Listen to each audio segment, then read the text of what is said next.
welcome you to the January 19th, 2022 City Council meeting. Roll call of officers. Councilman Dean Cragen, Councilman Jason Upchurch, to my right. Councilman Edward Newsom, Caleb Stapp, Kyle Schultz, far left, Community Service Director Roger Krieger. Next to him is Debbie Krieger, City Treasurer Clerk. So I'd like to ask you to stand, remain standing for the invocation and Pledge of Allegiance. Tonight's invocation is done by Casey Longley, who is an active member of the Vine Community Church. You have the floor. I was reading today about Jesus and the apostles. They came across a blind man, and the apostles said, why is this man blind? And he centered his parents. And Jesus said, no, it's because this is to show God's glory. So tonight, Lord, we come before you and we ask that you would guide and direct us and show us your glory in every little aspect and how the city council and our community moves forward daily. There's so many great things that are happening in Deer Park. There's so many things happening in the world today, Lord. I would ask that you would give us wisdom and patience and peace, Lord, that you would guide our steps daily and draw us closer to you. In Jesus Christ's name we pray. Amen.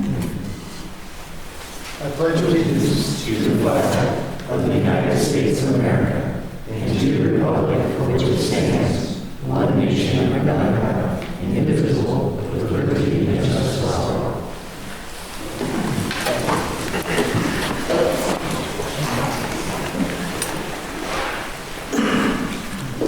Okay, next up is item 4, approval of the agenda. Motion to approve. Okay, we have a motion and a second. Any questions or comments by the council? Okay, all in favor? Aye. Approved. Item 5, approval of January 5th, 2022 regular council meeting minutes. Move the approval. I second it. Okay, we have a motion and a second. Any comments by the council? All in favor? Aye. Motion carried. Item 6, new business. Letter A, memorandum, LED number 2019-01, Cedar Road from 6th Street to Menot. Chuck, would you like to comment on that? Sure. Thank you, and I apologize for not being able to be there in person. It would have been a lot more fun to spread the good news that's contained within this memorandum with the community in person rather than over the speakerphone. What I outlined here is a summation for those of you who are new to the council and maybe unfamiliar with this project. It started several years ago, even before the formation of the LID in 2019, as the second phase of the all-weather road improvements to make a full-scale, full-size, very welcoming industrial park for potential business development within the city. So this, what we call is LID number 2019-01. The LID is only a small portion of what was anticipated initially to cost approximately $6.2 million. And as it turned out, we've got the actual improvements, as they indicated in the memo, came in at about $4.5 million. I can almost assure you that if we were doing this project today, after COVID, with the pricing that we've been seeing in bidding, that we'd be well in excess of the 4.5 and probably, tipping the 6.2 million. So we're very fortunate to get this second phase of the industrial development area in for the city. As a result of the cost savings, which is attributed to great work by the city's consulting engineers, JUB, the city staff, Roger Krieger, Debbie Cragen, and oversight by the council and the mayor, being careful with dollars, we've been able to save all that money. And instead of asking the LID participants who all agreed and signed up to pay $1.25 million, excuse me, we've been able to make a recommendation now to drop that by 70% and come up with a total assessment of, excuse me, $875,000. So each assessment in the table that's provided in section 3, or page 3, excuse me, shows those reductions. So my recommendation to the council would be to consider the suggested action in my memorandum, which is supported by the mayor and city staff. And I'd be happy to answer any questions. First, I'll make a motion to authorize the city attorney to prepare the ordinance for the final assessment roll for the lid number 2109-01, using the proposed lid final assessment roll amount 70%. Column assessment amounts for the property owners as identified in the table below and totaling $875,000. I'll second it. We have a motion and a second. Questions or comments by the council? So Chuck, Jason Upchurch, this is just a reduction of tax liability for these people, is that correct? Okay, it's not a tax liability, it's a commitment of the property owners to participate in what was proposed to be a $6.2 million project that we were able to develop and construct for less than $4.5 million. So it's not a tax liability, it's an assessment that goes on the property and runs with the land. And we have another LID that's in place right now. It's the 2013 LID for the other improvements. And some of the same participants are involved. I know Knight, or some form of Knight, Family Airport LLC or Knight Construction is involved in that one as well. But all of these individuals signed a petition, which is not contained here, but they all signed that they would pay up to what's in that second from the right column. They would pay up to that amount at the interest rate of up to 5%. And we're going to have the interest rate. My understanding is the interest rate will be 3% plus the 0.5% administrative fee that the city charges in these things. Thank you. Any other council member? Caleb? So we have a motion and a second. All in favor? Aye. Aye. Aye. Motion carried. Item 7, old business, we have none. Item 8, resolutions, we have none. Item 9, ordinances, second reading and public input. We'll start out with ordinance number 2022-1005. An ordinance of the City of Deer Park, Washington, approving the zoning map amendment commonly known as the Storage Solutions Deer Park LLC zoning map amendment, changing the zoning classification of real property generally described as a portion of the Spokane County tax parcel number 28014.0079 from business park to diversified commercial and setting an effective date. So if anybody on the public has a comment or question at this time? No. Okay, we're moving on to the third reading. Item B, ordinance number 2022-1006, an ordinance of the City of Deer Park, Washington, repealing Chapter 1.24 of the Deer Park City Municipal Code, repealing the 3-reading ordinance adopt process, amending Chapter 2.04 of the Deer Park Municipal Code, providing for public comment prior to the passage of ordinances, creating a deadline for council agenda items and a procedure for approving late agenda items for council meetings, containing a substitutory clause and setting effective date. So this is open to the public. Any questions? Sir. Yeah, hi, my name is Mary Volpe. Mayor, this is Chuck. Can I point something out first? Can you come over? Sure. He's going to answer your questions. Chuck, Oh. Chuck's on there. You want to point something out to you first? Yeah, go ahead, Chuck. Yeah, I wanted to make sure that the public's aware and the council's aware that the ordinance that is presented this evening is ever so slightly different than the one that was provided at the last meeting.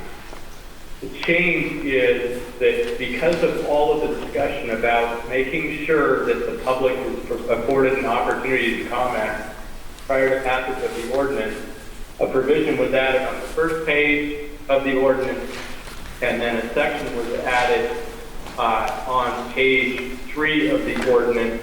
It's the new section 2.04.025, which reads, prior to passage of any ordinance, the public shall be permitted to comment on an ordinance as a part of an open public meeting.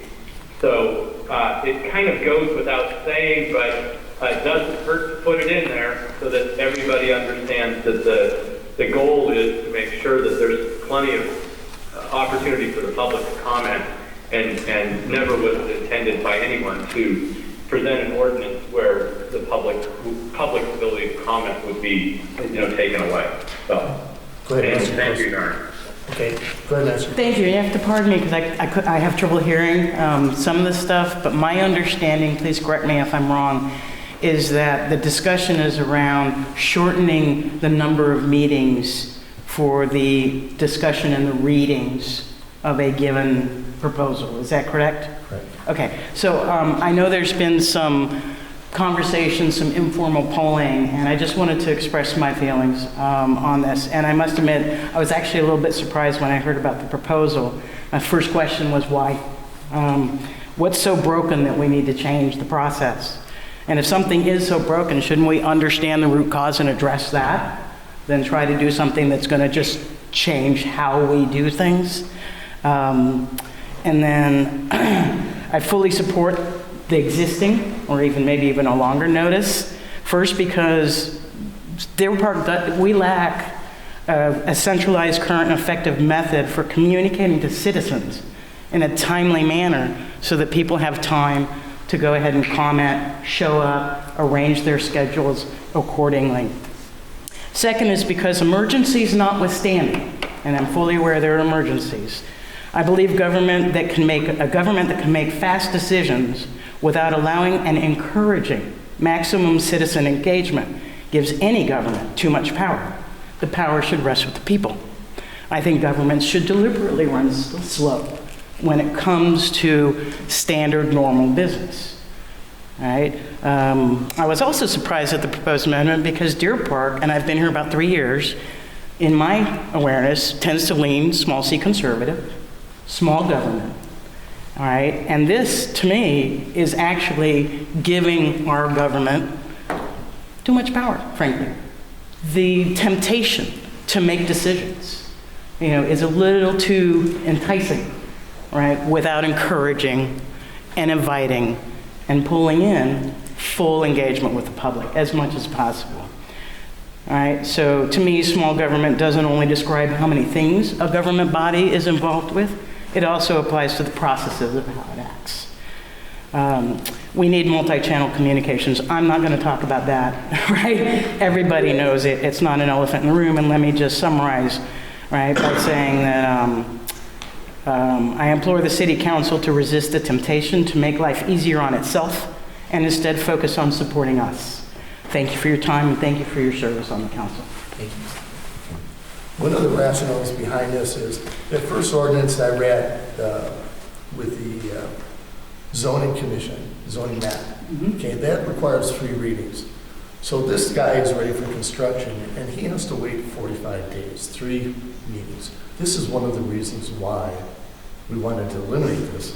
And on the new proposal, when we have public input, if that gets passed, and we have public input, and it isn't solved at that point, I will carry it to the next meeting. And if it isn't solved then, I will carry it to the 3rd reading.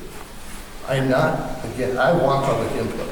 But one of the things we're changing is the 72-hour advance notice to 10-day notice, which gives you time to do study and do your proper background.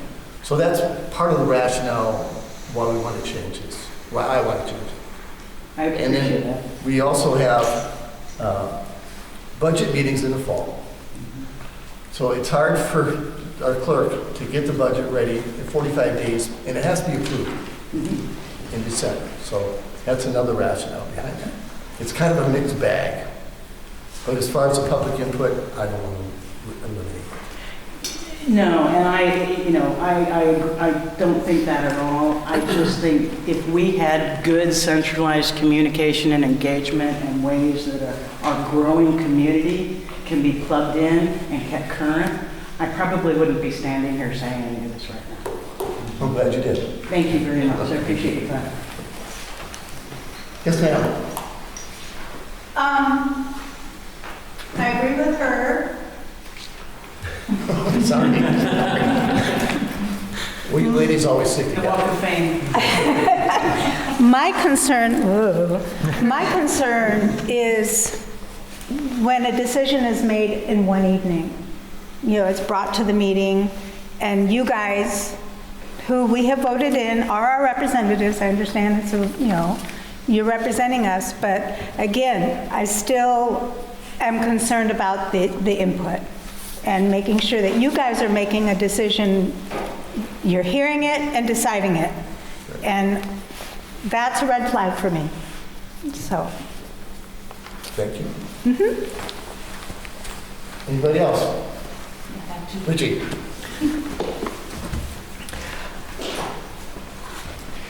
So, like others have stated, communication is a big part of this.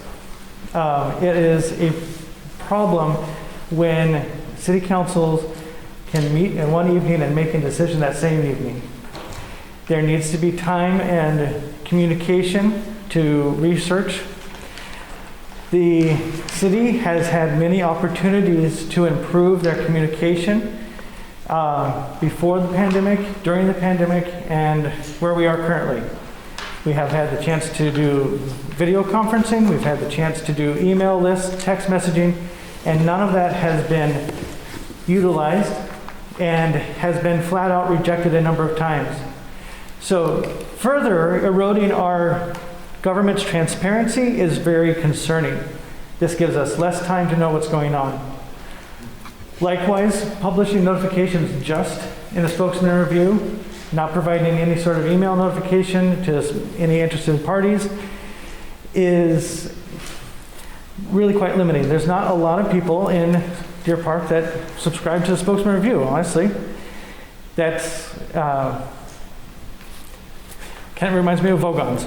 But anyways, the point is, this needs to be transparent. Government is best when it is slow to add new taxes and restrictions on the citizens. When there is an emergency or there is a maintenance type ordinance, whether it be a budget or a zoning change, that's a maintenance sort of thing that can be easily dealt with. It doesn't impact all the citizens. And you can have a majority vote, a simple majority vote. There is a process to deal with this. I have timed what it usually takes to waive a three-process reading or to have a three-process step at each meeting. It takes less than 30 seconds at each meeting. Put into work. That's what you're elected to do. Thank you. Thank you. Anybody else? Mr. Pulaski? Yep. Can I just say here, Come on up here, so Chuck. okay, Yeah. Come on down. come on. Great, it's right door. What's that? I need to pick it. No. No. So, this ordinance, the old ordinance, got approved 33 years ago. It's a long time. And until recently, as far as I know and as far as I ever saw, and I've been attending council meetings for quite a long time, not 33 years, but it's worked pretty good until recently. So why did they do it? I really don't know for sure because I don't even know who was on the council then. But I think they wanted a deliberate process. Juries deliberate. That's a good thing. Deliberate's a good thing. Yeah. Rush to judgment, bad thing. And you can find a whole bunch of phrases, and the ones that usually say take your time are viewed positively. The ones that say get her done, not so much. So the way it exists now, through this. At the first reading, and of course it's published before that, and any extra reading, getting it out, I think is great.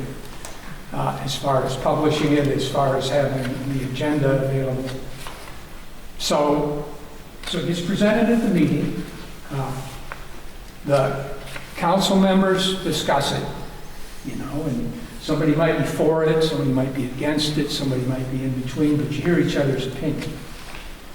And folks out here, at that first reading, they get to listen to that first reading and that opinion. And then there's time to digest that. And if you want to do some research, you get to check into whatever you want to check into. Citizens might contact the mayor, might contact councilmen and say, their opinion on this. Okay. Then at the second reading, you have the ability for the citizens to talk about it, which gives them an opportunity. Plus, it gives more input, to the council. So then they get that input. Again, they have time to think about it, go over it, and at the third reading, sometimes there's a little more discussion, but then you vote on it. I think that time in between is important whenever you can, so you can look at this thing from all directions. Ron might have one opinion, but he hears other opinions, and if he's a good council person, he thinks about those other opinions and may change his mind or not. The other thing that they did is they realized that there's times when you don't have time. I remember one not too long ago, I think, where there was a sudden grant available, and it was a timeline, and it had to be acted on right away. Well, that's why they put the ability to waive it. Okay? Now, I think that should be used in a minimal fashion, either because you have that ad valorem problem that Debbie mentioned, where you don't have the information in time to do 3 readings. So what happened? Why has this become, and it has, something of a bone of contention? I haven't been to all the meetings, I don't know for sure. So I think what's happened is a couple things. Maybe sometimes in a rush, some stuff that really could have went through the 3 reading process has, for whatever reason, let's wait a bit. On the other hand, sometimes councilmen have kind of developed the idea that any waiver is a bad waiver and not done it one by one, and you keep bringing it up. Because I've heard this, and you keep bringing it up and keep bringing it up. That's bad too. Then you get this contention going on. So anyway, again, like I said, it should be deliberate. And I have 3 suggestions that perhaps you could use in conjunction with the old, you could do it either way, but with the old ordinance, thank you. And first is, if the mayor, city hall, whoever, if you're contemplating a waiver, which if you're going to need a waiver, that the waiver should be on the agenda. In other words, it should be, here's the issue, right below it, request for a waiver, or how do you want to do That it? is now being put in the agenda. Okay.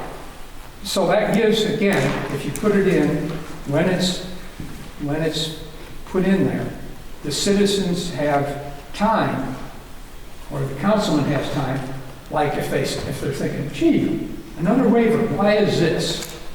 They can, you can talk, they can call you can talk about it, and you'll be good there. The second thing is, and I think you've sort of addressed this too, is that if the 3 reading, I didn't see the newest version of this ordinance, if the three reading is waived, the ordinance and perhaps the waiver should be subject to public comment per the ordinance that you're going to write. So you're only going to have one reading, right? You come to that first meeting and you say, we're going to waive it. Somebody out here in the audience says, I don't think that's such a good idea. You need public comment on it then, and plus, of course, public comment at that meeting, because that's going to be the only chance if you waive it. The third thing, maybe change this too. This is in timing when there's holidays, as far as when you get the agenda out there. I looked at the calendar and I think, correct me if I'm wrong, there's only 4 holidays where it's possible for Friday to affect it. And they're not all going to happen in 1 year. Some of them are going to be really, really rare, like Thanksgiving to affect it. I don't think Christmas can even affect it. So what I think, though, is that what it should say is that if there's a holiday conflict, the agenda should be moved, that posting the agenda should be moved forward to the last work day before that holiday. I mean, and in the worst possible, if it happened on Thanksgiving, which it could, maybe every 7 or 8 years or something, then you'd actually have to publish it on the Wednesday before for that holiday. And you know in advance, you've got the calendar for the years. Anyway, that's my 3 thoughts. Thank you. Yes. Food for thought. Anybody else?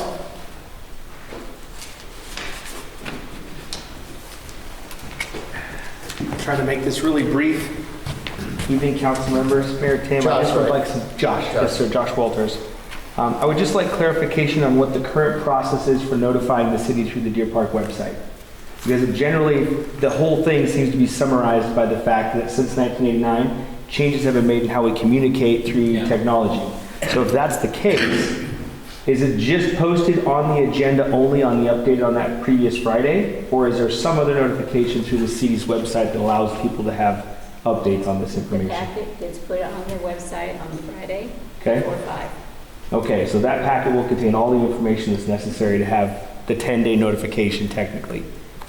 Is that tied to that same process? No, that's not Okay. tied to that process. So the only way the 10-day notification is put out to the public is through the city's newspaper? Or the website. It will be put on the website. It would be part of the new ordinance. It has nothing to do with the existing ordinance. Right, so in the new process, we would have a website notification on the city's website Right.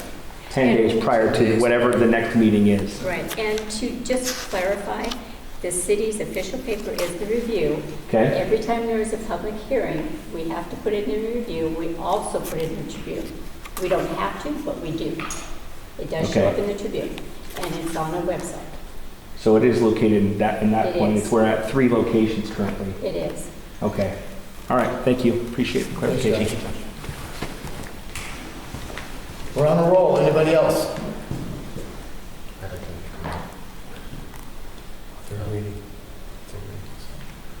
That was very informative. Thank you.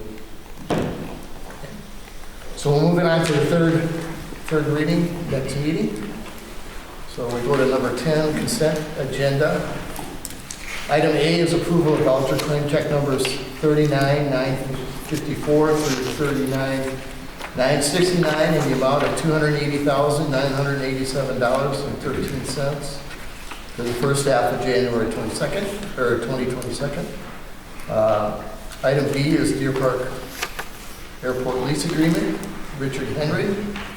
Item C, Deer Park Airport lease agreement, Brian Kieran. And item D, Deer Park lease agreement, Dan McDonald. Motion to approve. I'll second. Okay, we have a motion and a second. Comments by the council? All in favor? Mayor? I just want everybody to be aware, all the council members to be aware that the item D, Dan McDonald, at the end of his lease, there's also a lease rescission.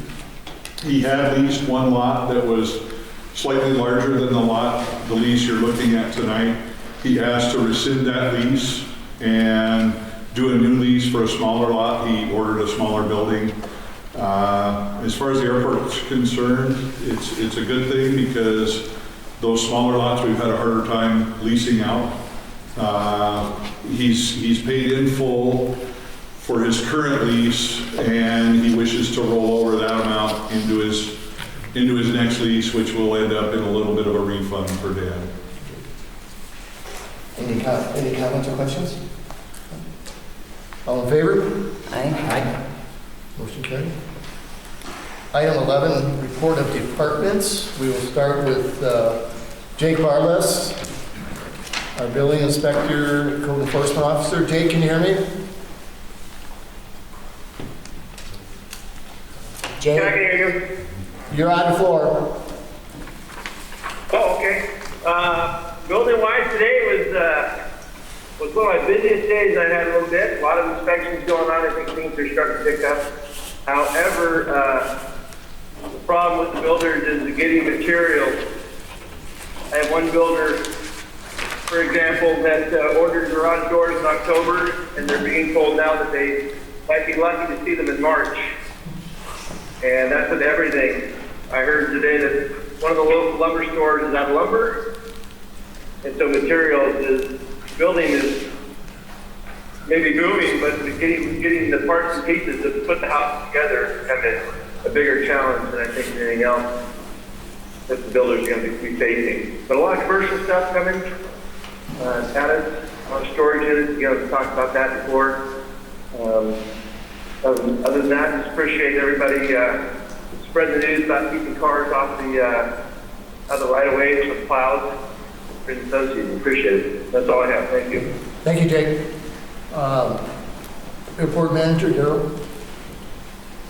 Things have been fairly quiet with all the fog. Not too many planes coming in or going.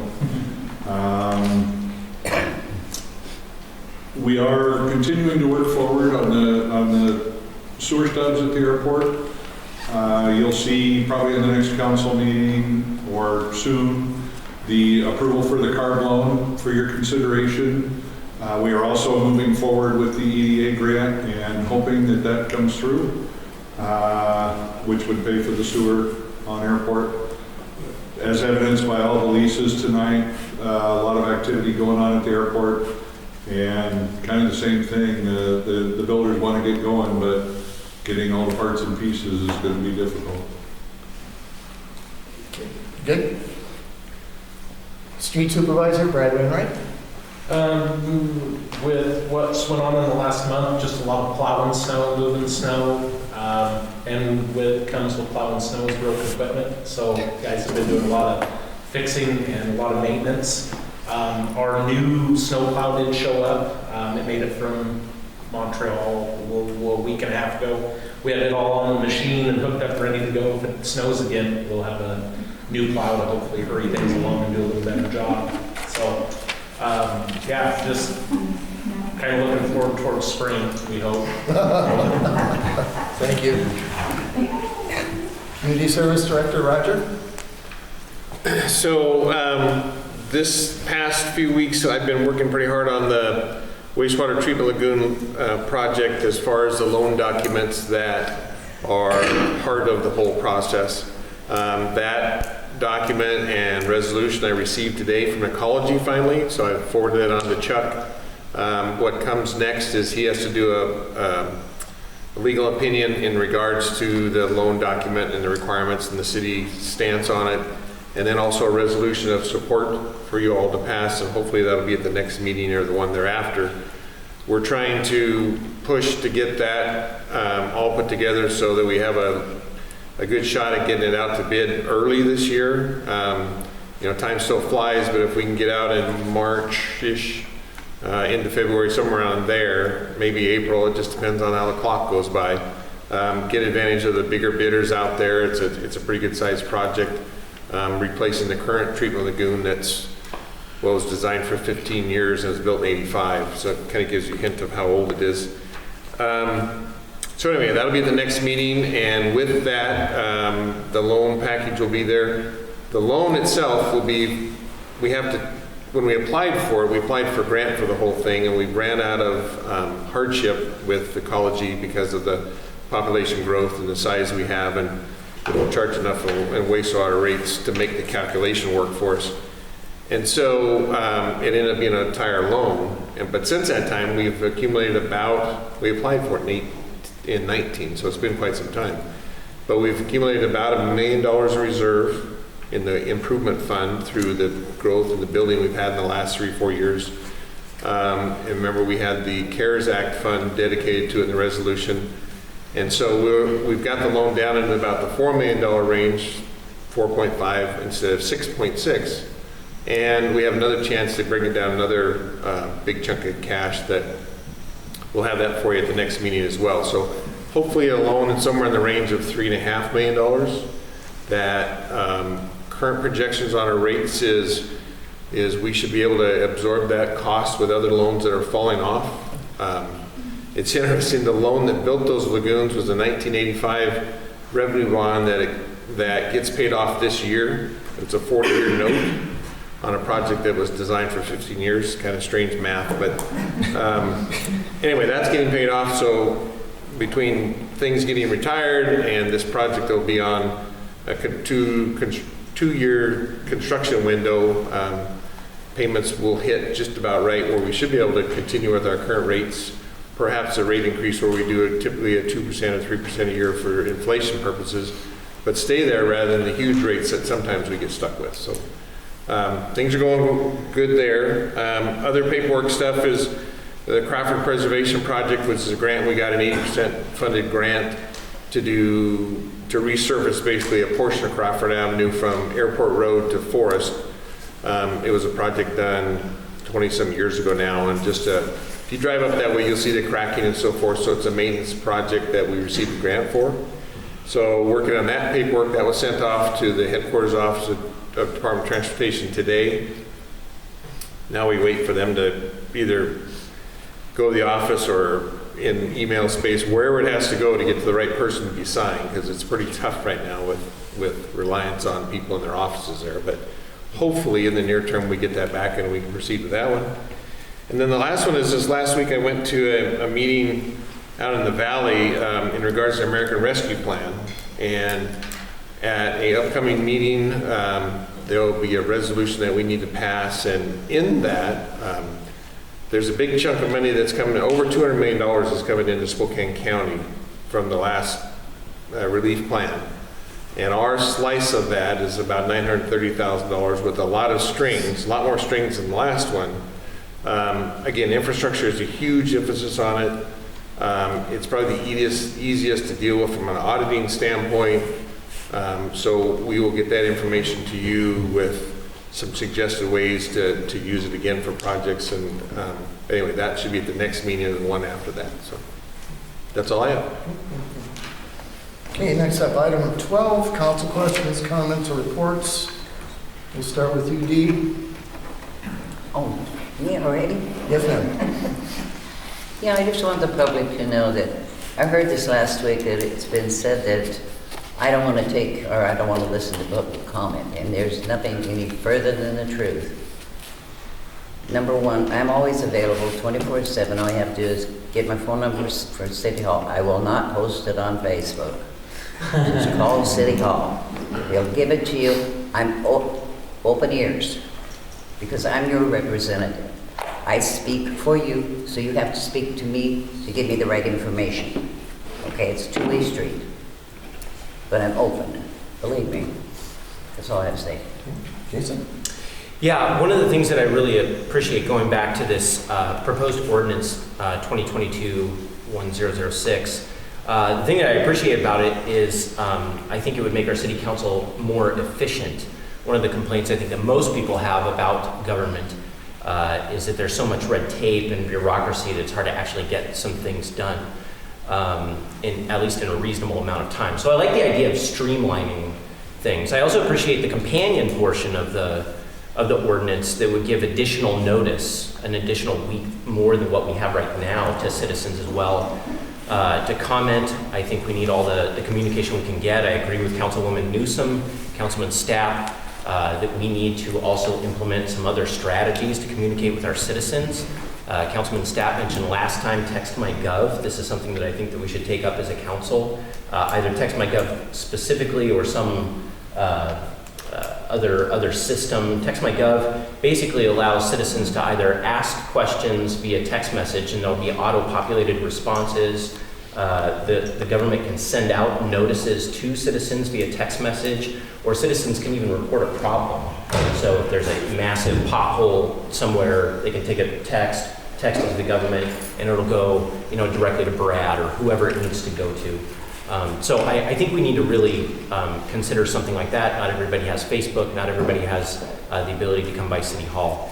My concern with going from 3 readings to basically 1 reading is that it gives very little time for the public to consider and comment on an ordinance, and it gives the council very little time to consider some of these things as well. As a council, we're entrusted with over $20 million of taxpayer money, and we're also entrusted with making legal decisions that have very significant impact on people's lives.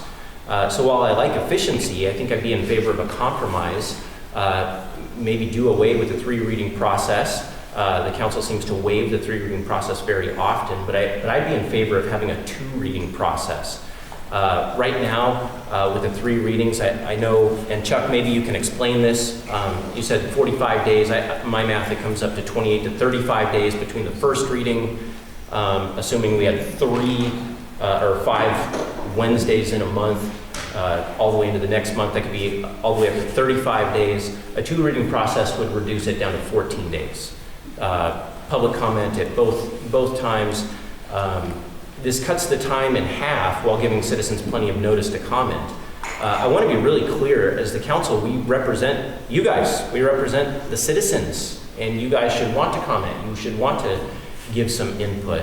And we should, as a council, do our due diligence to understand these issues and that sort of thing, but we can't know everything. And so we rely on public feedback. We rely on public comment.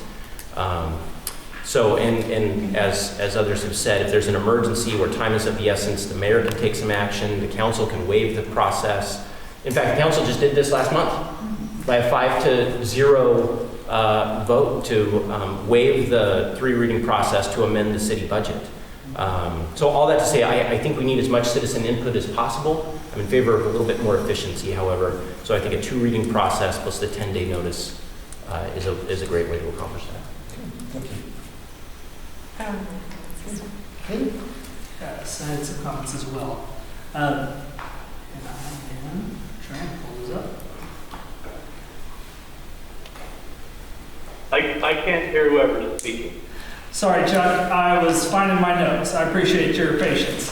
Mr. Mayor, thank you for being on the lookout for ways to help our city run more smoothly and efficiently. There were several things I really liked about your proposal last meeting, but there were several tweaks that I believe we need to be making. And I've got a proposal here that I know we're not taking action on that tonight, which I really am excited about because that gives people time to consider it. And so I'm happy to hand that out or share that, get that to Debbie. And oh, Chuck, I need to start with an apology. Chuck, I am so sorry. I was working right up until dinner time with my family and then got here, and so I did not email you this proposal. I will send it to you tonight. My apologies, sir. That was not on purpose. I came from one meeting. No worries. I just left a meeting on Zoom to this meeting. I would have had 3 minutes to look at it, so no worries. Okay. There we go. We're in a similar situation.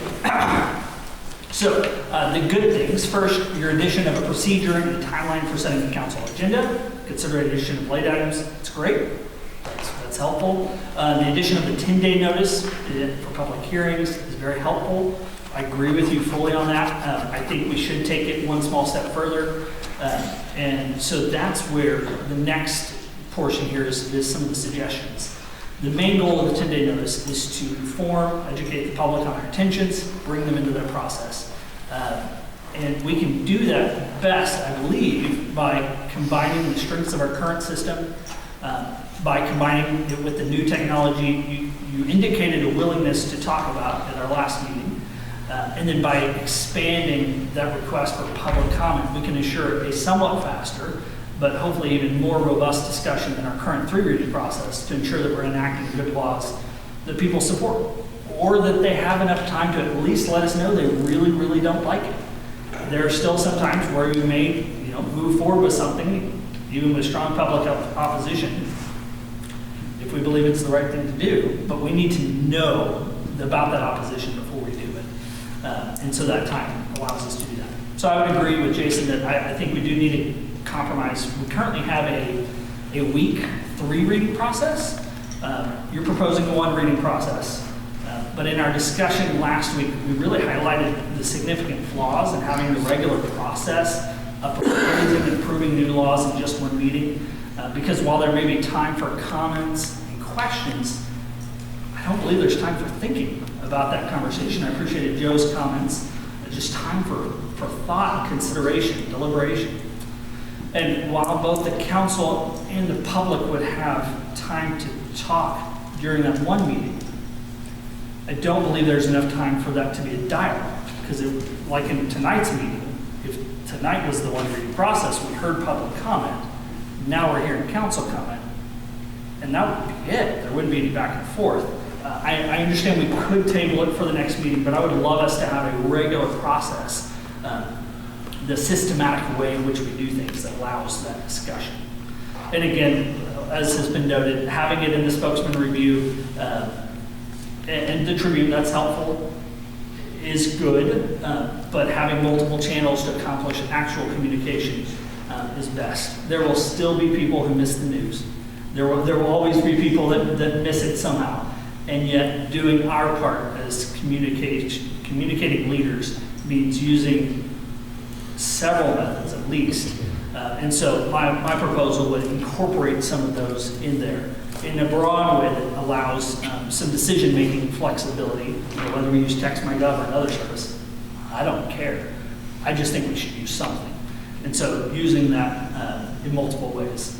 Also, some of you may have seen, and I know some of you participated in the informal polls that I conducted on Facebook and Nextdoor. Very informal, not a pollster. They were terribly written in some regards as far as public data, and yet the overwhelming response from over 100 votes. Right. I saw you. Yes. Yeah, it was pretty dramatically in favor of a longer process. And that was very helpful. So I'm currently very unwilling to vote for the complete removal of the 3-reading process. So I would prefer to strengthen that with the compromise, or I would actually prefer to keep it the same length. But I am willing to compromise and urge you guys to vote for a 2-reading process with some of these strengthened amendments. So I'd love to pass this out and have it available for people to consider. Perhaps we could look at it in the future. So I appreciate the opportunity to speak. Let me narrow this down. There we go. There's one. Just feel free to take it home. You have a whole 2 weeks to think about it because we have this process. I think we can agree that's a great thing. So let's keep it there. Thank you. Ron. Okay, well, nice, short, and simple. I would like to thank the Deer Park Kiwanis Club for putting on our Deer Park Winter Fest. Greatly appreciated all the hard work and effort that went into that. And Winter Fest as well as Set Thursdays are two festivals that make Deer Park unique and brings our community together. We can meet each other, we can talk each other, and I really appreciate all the hard work. Suggestion after the person speaking gets done. That's all right. Okay. Yeah, go ahead, Chuck, you got the floor. And I apologize for interrupting whoever it was that was speaking. I couldn't hear them. I think, I hesitated at the time that this was discussed, and I thought, well, I think it's very unlikely that an ordinance gets passed at the next meeting. It's the 3rd reading. No, we have to pass an ordinance. No, we don't. You can do whatever you want, but just a thought and an idea, and I think that, Joe's comment, I really appreciated those comments, and I think that what works for other jurisdictions may not be what is going to work for you. And the 3-reading process, I think, biggest concern that I've heard with is there are so many times that it's like, oh gee, now we have to wait the 3 reading process again. And so we have this hurdle that we put in front of ourselves as a community that we have to procedurally take on each time we want to accomplish the most innocent of things.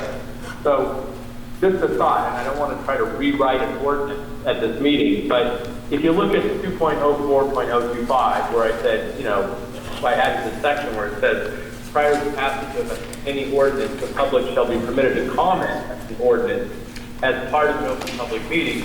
If you were to add something along this line to that same section, no ordinance shall be approved at the same meeting that was first introduced unless a procedural vote to waive further consideration of the ordinance at a future meeting is first approved by a quorum of the council. And that gets you past there's your 2 readings, and there's your situation for the ad valorem tax ordinance. Like every year it's like we don't get the information, so we can't have the ordinance for first, second, third reading. We're lucky to get it in time to have a reading. The ordinance with frankly, the ordinance for the rezone that we've now had 2 readings on that no one has commented any which way on, that it involves a developer that could have been working on this had it been approved at the first reading. I guess what I'm trying to suggest is put in your way a procedure, but don't put in your way something that stretches a timeline out that's unnecessary. So if you do want to do things, then you can accomplish them, and you don't have to sort of bog yourself down for the process. And the 3 readings, first reading almost never does anyone even comment. So there it is, it's out there, and then second reading, and then we have the third reading. So I think that something along the lines of what I don't know if it was Councilmember Scholes or staff, but the 2 readings or something like this, where you can't pass the ordinance at the meeting where it's introduced unless there's a procedural motion that says we're going to pass it at this meeting.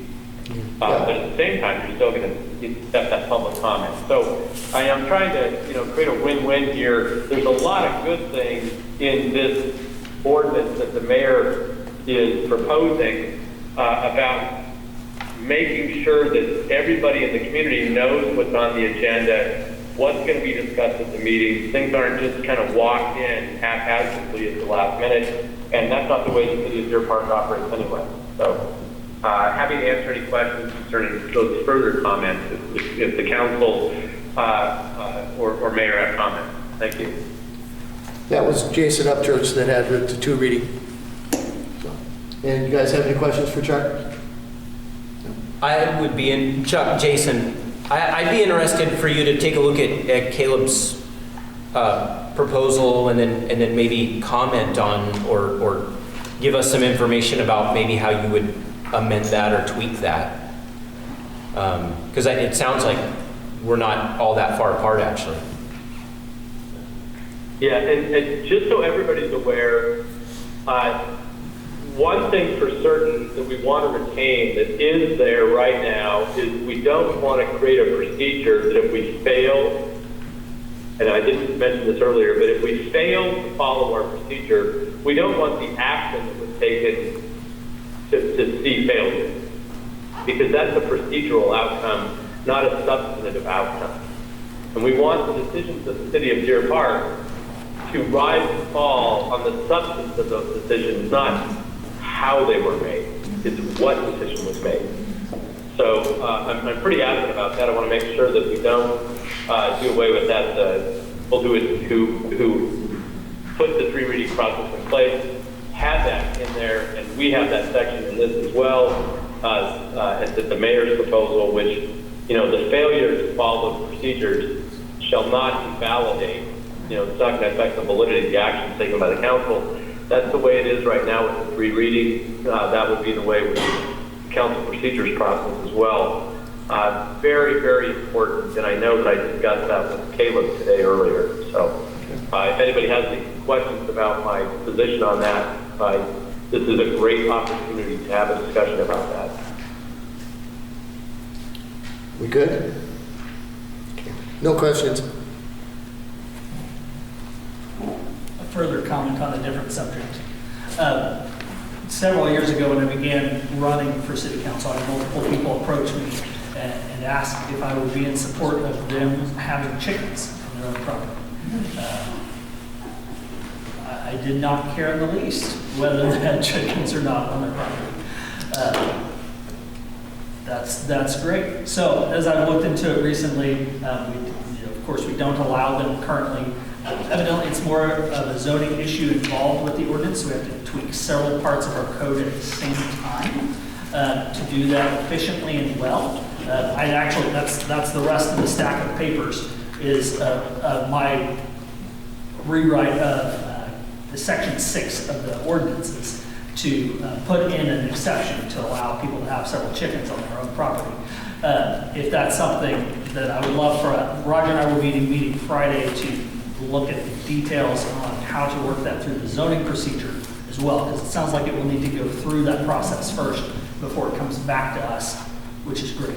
That is something that hopefully we'll have opportunities for public comment on in the future. And whether you're for or against it, making that decision in just one meeting might not be your favorite. So, there we go. Thank you.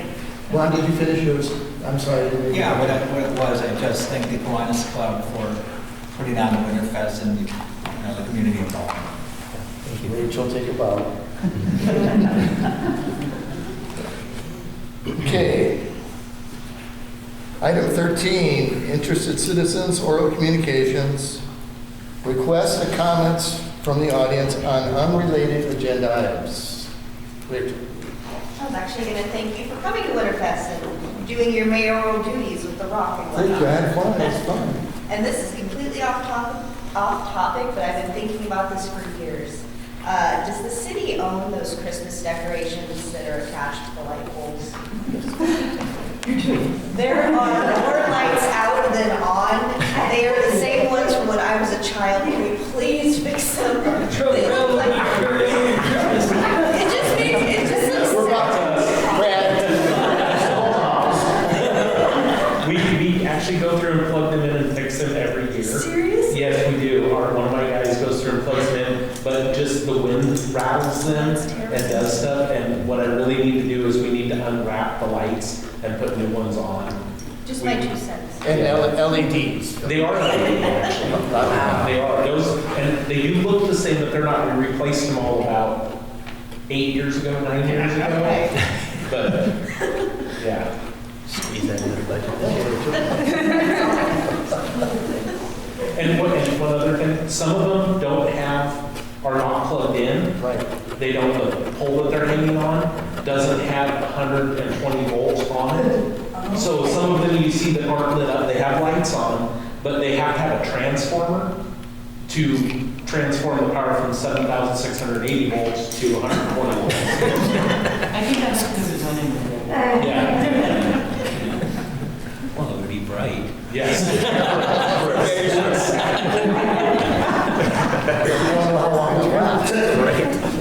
Any other comments?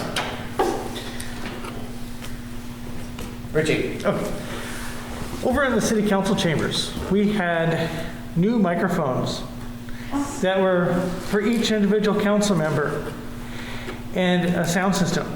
How hard would it be to get those microphones over here and connect it to some sort of sound amplification system? We could also possibly hook in the conference speaker phone so that Chuck could hear Ron and everybody else could hear everybody else. I also believe that by law, city council is supposed to have hearing support for people who are hearing impaired. So how is there a plan to provide hearing services for people that are hearing impaired? Not that I know of. That's a good question. That's a good question. That's all. Okay. Thank you. Milani? The agenda doesn't. Thank you The agenda doesn't state at the bottom, Americans with Disabilities Act accommodations will be provided upon request, and I don't believe the city's had any requests. Correct. Okay. Sorry, go ahead, Leilani. I just want to thank whoever was involved with allowing the fireworks during Winterfest this year. Thank you very much. It was so neat to sit up there in the car and watch fireworks knowing we weren't going to cause fires. So it was a beautiful display, so thank you. Anybody else? Yes, ma'am. I have a question. You had mentioned a grant that we needed to pass, but it came with strings attached, Mr. Krieger. Is that something that would be passed before public comment, with regards to the strings attached? The strings are from not EDA, from the federal government in regards to the the American Rescue Plan dollars that came out through this last COVID relief project. It's mostly about, it's primarily about where they can go. There's more strings that way than the last round. And then the reporting requirements that Debbie gets to do or I get to do on them. If you choose a funding package where it's infrastructure, so it's strictly to, say, a city project, it's a whole set of different rules than it was to trying to fund hiring employees from the medical field that lost their jobs because of COVID, things like that. So the rules that they've set at this time are vastly different from the first time it came around. And those will be part of the public. Well, they're not really part of the public process because it's what it is. You want this money, here's what you play by. There's no decision tree there. And so when the council makes a decision with our guidance about where to put the funding, we're going to try and take the best avenue. The last thing we need to do is hire a body to manage the grant project. And that's kind of what it says in so many words, in some of the ways you can choose to use the money. So hiring staff to use their money, then that staff person is paid for by the government after that money's gone. It doesn't make a lot of sense. We good? Thank you all for coming. Item 12 is adjournment. So moved. We're adjourned. Thank you. Thank you.